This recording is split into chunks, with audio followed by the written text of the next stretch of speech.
Bill Davis, Ancestry Lands, AncestryLands.com. Man, it's been a while since we did a dual recording.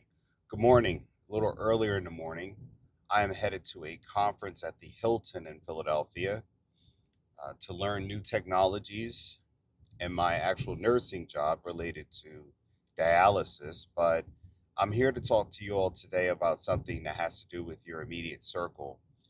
You cannot let people get in the way of your progress, get in the way of you being able to take advantage of opportunities. I've said it in other videos before about how opportunities come by, and they don't come by often as you think. What we do is in our mind, we tend to psych each other out or ourselves out, saying that there'll always be another opportunity presented to us sometime in the future. It's okay, you're young, you have time to waste. It's okay, you're too young for this. And that happens a lot of times when you're in relationships, and parents do this a lot. They want their kids to experience life because they don't want them to make a mistake the parent feels like they've made. And you've heard this a ton of times. uh People were dating, especially when I was in my 20s. You're too young to get married, you need to live your life and things like that. But again, a good person that is right for you in a relationship doesn't come when you ring a bell. A good job or opportunity to take advantage of something, a good time to invest in a stock, doesn't just the opportune time to make such, good money. It doesn't come when you're ready. And a lot of people do that in life. They try to plan life on their terms, not on life's terms. And who's following who? Life's not following you. And it's something that parents, friends, and people allow to happen just because they want their wants and wishes for you to supersede the opportunities that you have in front of you. Excuse me. It's early, a lot earlier. I'm about maybe 40 minutes ahead of my normal time when I'm doing this video, so it's a little bit more adjusting and that I need to do, honestly.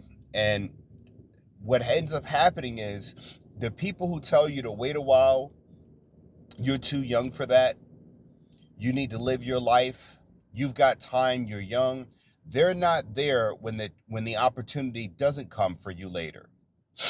They're probably the same ones talking about you, telling you how you should have taken the opportunity that they themselves told you you should wait on. And what I'm trying to say is that you have to follow your own path. Sometimes in life, you need to weigh the decisions or the counsel of other people, but it does not need to lead you to make a decision.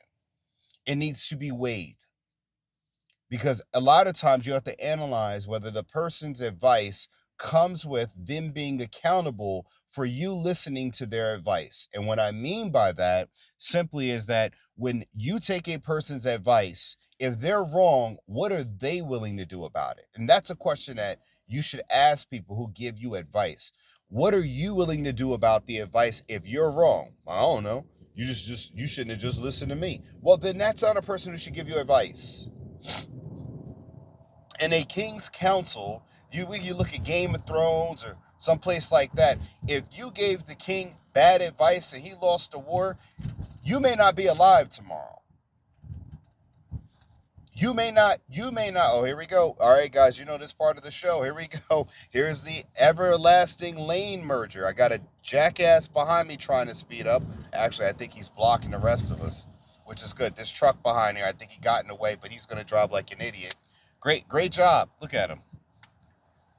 Okay, got it. He's gonna give me the finger, but I'm in front of him, right? Okay, got it. Yeah, he's giving everybody the finger up there, this jackass. Because obviously he's so cool. This is what I'm talking about, man. Just people not being able to understand driving rules. He's such in a rush to get where he's going. Forget everybody else. This construction truck was the lead in the lane merge, and other trucks are keeping their rate of speed. They're all speeding up. All the other cars in this lane, including that 18-wheeler in the middle lane right up in front of me, was in the middle lane, allowing cars to merge on. And this guy got in back of me. He already merged on so he could jump ahead, even though we're 5 or 6 cars ahead of everybody. And then I look over, he's got the middle finger up as he's passing us all by, because we don't have a V8 heavy utility truck like he does. Jackass, man. This is like the part of the show you can't miss. So like I said, they're not willing to tell you what they'll do if they're not going to be there to help. They're not going to be there to help you out for the rest of your life if you make these decisions. And we do it with children all the time. You might ask and say, well, that's been done to me. Yeah, exactly. But it's usually done by family. They don't tell you things that to protect you from things like you harming yourself. Like, hey, don't go swim in that ocean full of sharks right now. It could be dangerous. You could get bit. That's a sound piece of advice. Now, you could not get bit all the time. Yeah, you could. But then when you start getting chomped your ass on by tiger sharks, we kind of got to say they had a point there. We all knew the danger. You took the risk, but you knew the danger. But sometimes when you're in a good relationship with someone that's going to be something, you miss an opportunity. Take, for example, some girls who might have dated Tom Brady once upon a time. Maybe they didn't think he was going to be what he was, and they missed the boat going with Johnny Bo Bad Boy over there. A lot of times that happens in life, but generally it's because someone else is swaying you, and they're not there to pay the bill once the bill comes due if they're wrong. Most people won't even acknowledge that their advice is shit. They'll just tell you you shouldn't have listened to them, or you should have known better, or they give you half-ass advice. Their advice is pretty much everything that you should do without the intricate details of how to execute it. They'll always leave you with, you need to go and do that part. Well, if you're opening your mouth, I'm sure you have all of the inputs, everything I need to do to follow as a plan. You're going to guide me along this plan. You're going to lead me to a place, and you're going to be responsible if you're wrong, because your advice is giving me a piece of leadership advice that's going to take me somewhere. And most people are great on opinions, and they're short on a plan. They're great on telling you what you should do. They're short on telling you how you should do it. And that's the biggest problem.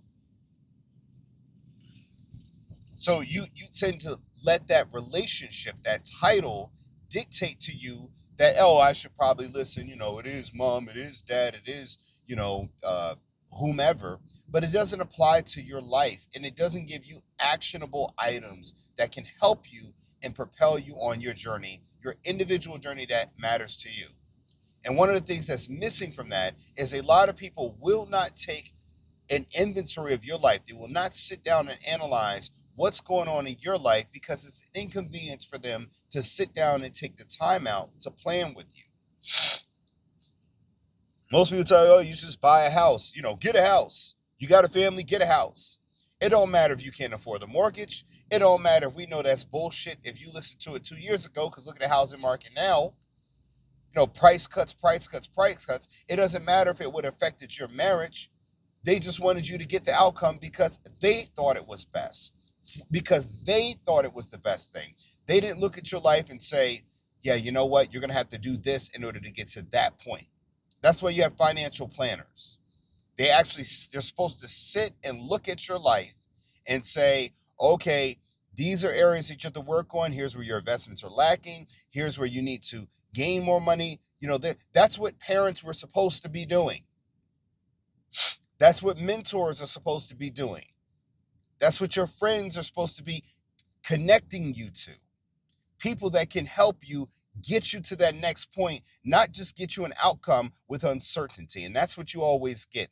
You get an outcome with uncertainty because people are not looking at your capabilities and your limitations, and they're saying, yeah, I wouldn't do this.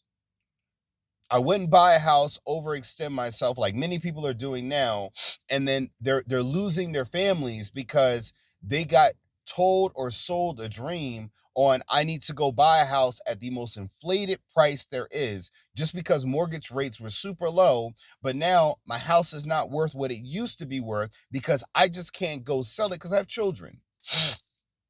I've got to stay in this house because my children are school age. None of those factors matter. And then when you don't listen to them, and it turns out you were right, they don't talk to you because it's their fucking ego versus yours. And that's the biggest problem. It stems from their ego. I give people advice for them to apply. Do or don't do. It's up to you. But it does not come at the cost of the relationship of the person that I'm giving advice or counsel to. I also take inventory. I ask peering questions. I would love to see financial documentation a lot of times, but again, sometimes people they don't always want to share that. So I make an educated guess and I leave people an out. That, hey man, take what you can from my advice that benefits you and dump the rest. Don't worry about the stuff that doesn't work. Take what does work, what you can apply, and apply it. If it works, great. If not, well, hey, you know what? You got to look at what went wrong and then go from there. Let's look at it together. Sometimes you got to be a support system to the people you are giving advice to. You got to let them know every plan may not work out, but we got to come up with a backup plan in case that doesn't work. And you sit and spend time with them. But that's what people do. They want to give you fast food advice. And when you're home with the stomach ache, sitting on the toilet because your life is now shit, they don't want to be around for that part. Because one, it looks bad on them. It shows that they really don't know shit. And at the third part of it, they don't want to have to look you in the eye and face the embarrassment that they gave you shitty advice and now your life is kind of fucked up from it. So it's easy to walk away from you then and keep themselves clean.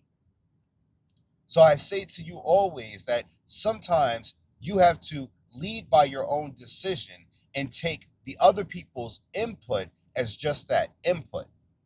Sometimes you'll take the input, but again, you need to ask them, what are you going to do if your advice is wrong? What do you lose if you're wrong and I listen to you?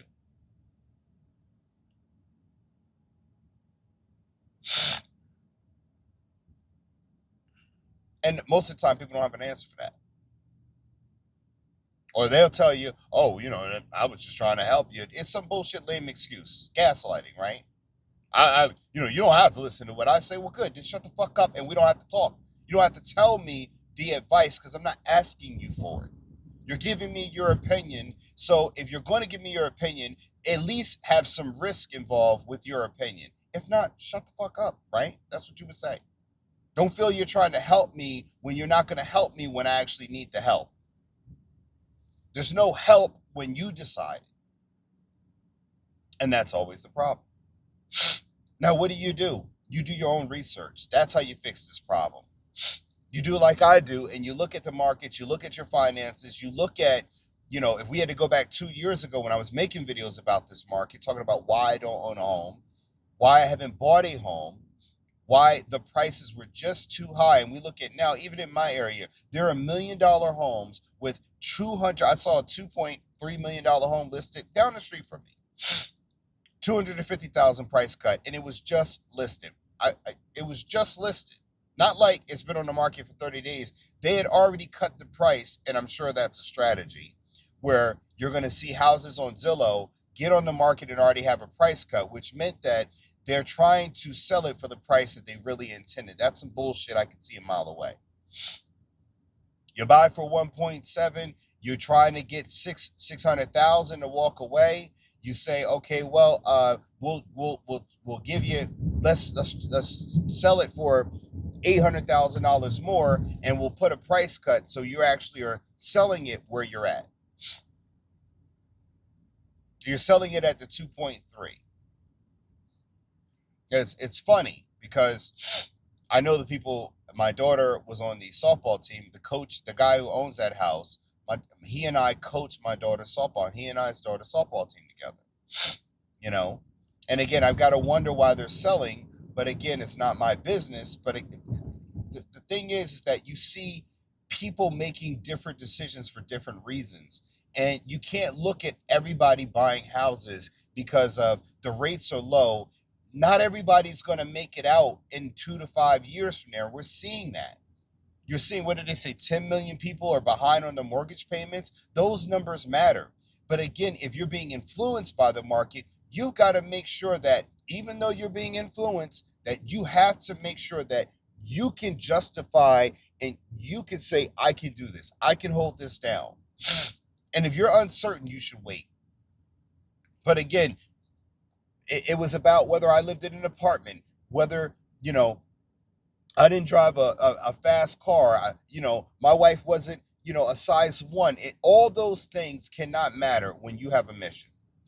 You can't look at how I need to fake it till I make it. I need to look like I'm $1,000,000. I need to look like this and that. I need to appear like I have wealth because I don't want to be embarrassed. That's not my mission.